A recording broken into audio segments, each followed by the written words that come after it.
Dengan informasi asosiasi Anda sebagai asosiasi pertambangan yang diundang hadir dalam rapat dengar pendapat dengan DPRD Kabupaten Kota. Nah, sampai sejauh mana itu, Bang?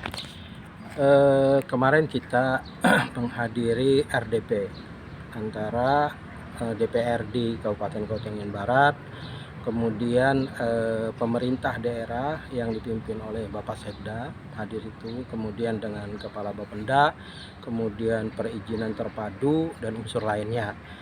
Nah, kita diundang untuk menghadiri dalam kapasitas sebagai asosiasi pertambangan Silika Kota Barat.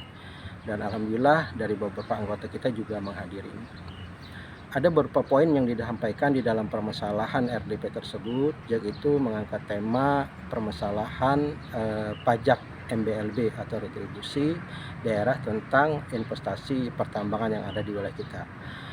Di mana di dalam paparan itu kita mendapatkan hasil evaluasi dari pemerintah daerah bahwa untuk pendapatan pajak MBLB kita pada saat ini Kota Barat dari sektor pertambangan sangat minim, di mana ini sudah mencapai bulan kelima, itu bulan Mei.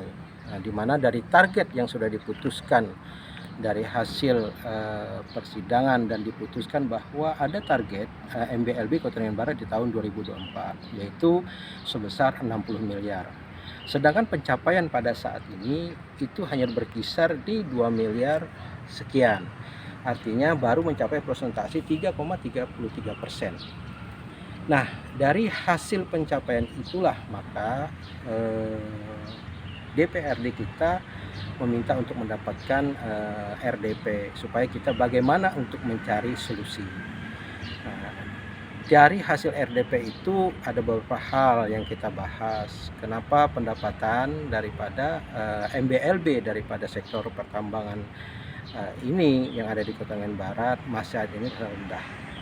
Nah, memang kita ketahui bahwa dari prospek investasi pertambangan yang ada yang berhubungan dengan silika yang berprogres kan baru cuman ada beberapa perusahaan. Di dalam kapasitas kemarin penyajian itu ada 6 perusahaan.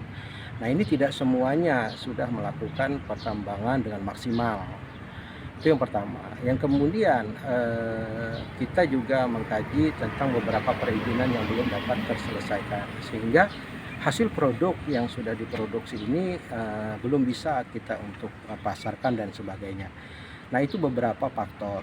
Maka kita di RDP itu berkomitmen, asosiasi pengusaha tambang silika ini berkomitmen akan membawa anggotanya tetap taat dan patuh dan komitmen mendukung gerakan pemerintah dalam optimalisasi pajak daerah melewati MBLB-nya. Nah, kemudian kita mengajak semoga kita bersinergi baik itu di asosiasi pertambangan dan anggotanya, kemudian dengan pemerintah daerah melalui eksekutif, legislatif, dan yudikatif. Jadi dari kesinergian ini bagaimana nanti kita akan menghasilkan daripada target pertambangan atau MBLB ini bisa tercapai dengan baik. Artinya yang sudah kita targetkan dari hal tersebut ada potensi-potensi besar bisa melebihin, tapi kalau kita kelola dengan baik. Jadi harapan kita satu keputusan, kita siap akan bersinergi dengan pemerintah daerah baik eksekutif, legislatif, dan yudikatif untuk mendapatkan maksimal tentang pajak MBLB sektor pertambangan ini. Nah, kalau kita melihat sebagai pembanding di tahun 2023 pendapatan dari sektor pajak MBLB itu mencapai, dengan informasi apa benar itu? Pencapaian yang kita dapat dari awal kita target pertama itu 8 miliar. Ternyata di semester 1 dalam evaluasi kita dapat mencapai tersebut. Kemudian dengan adanya perubahan anggaran di bulan Oktober itu menjadi hampir 20 miliar dan sesuai paparan yang kami dapatkan hasil evaluasi 23 itu ya alhamdulillah tercapai. Oh, tercapai semua. Berarti 23 miliar. Bukan 23 miliar. Kemarin kita dapatkan 18 miliar. Oh, 18 miliar. Ya, Pak. Kalau sebagai pembanding untuk ini kan sudah pertengahan tahun. Apa sih yang menjadi penyebabnya sehingga ini bisa menurun dari pendapatan itu, Pak? Nah, perlu kami sampaikan tadi, sebenarnya kalau kita lihat dari progres dan target, bahwa pada saat ini sesuai paparan daripada Bapenda, untuk investor atau dari sektor pertambangan perusahaan ini kan ada 6 yang mau progres.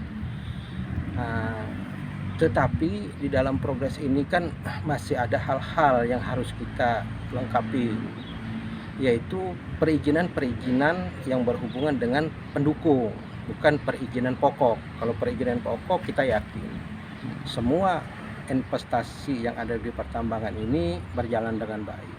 Nah, perizinan-perizinan pendukung seperti contoh misalkan perizinan untuk TUKS, TUKS, kemudian crossing.